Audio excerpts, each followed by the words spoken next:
Every December, millions of children around the world do the same thing. They stare at a glowing screen.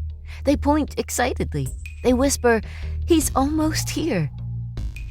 A red dot moves across a digital map of the Earth. It passes oceans. It crosses borders. It circles the globe. Santa Claus is on the move. And it all began with a typo. Twist, twist, twist of fate radio. In the winter of 1959, Christmas shopping looked a little different. No apps, no online wish lists, no tracking packages in real time. If kids wanted to reach Santa Claus, they did it the old-fashioned way. They picked up the phone.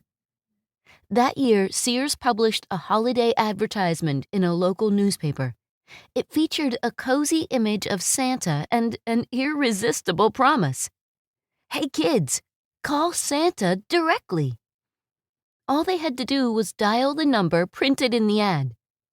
Children across Colorado rushed to their living room phones, spun the rotary dial, and waited eagerly to hear Santa's voice. But Santa didn't answer. Instead, the phone rang inside a high-security military command center. On the other end of the line sat officers at the Continental Air Defense Command, known as CONAD. CONAD's job was serious business. Cold War serious. Their mission was to monitor North American airspace for potential Soviet threats. Every call that came into that center mattered.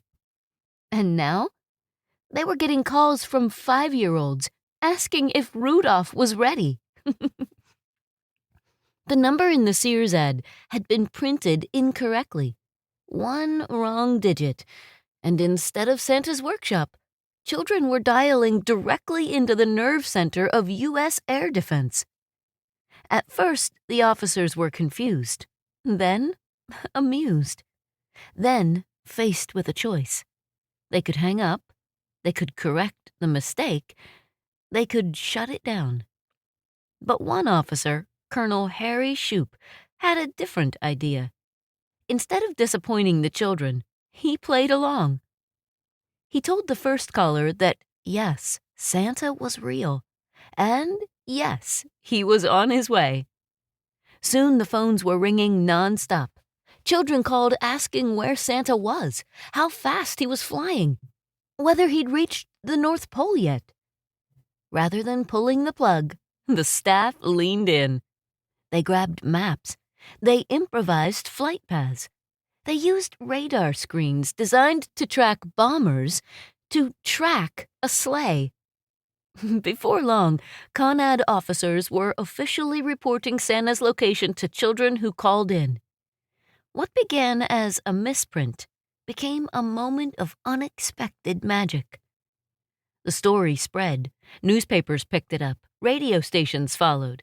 The military, often seen as distant and intimidating, had just become Santa's official escort.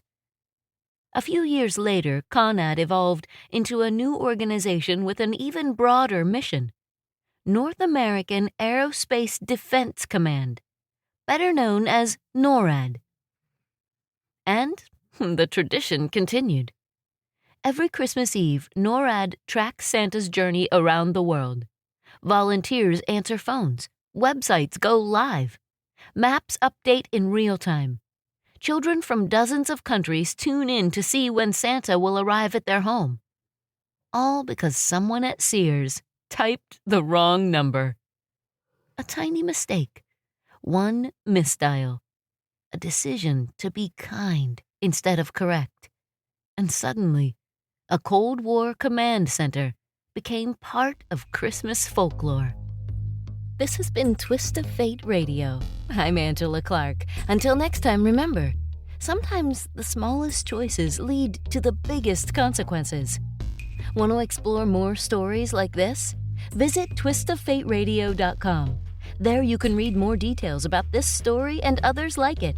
Plus, you can submit your own Twist of Fate story to be considered for a future episode.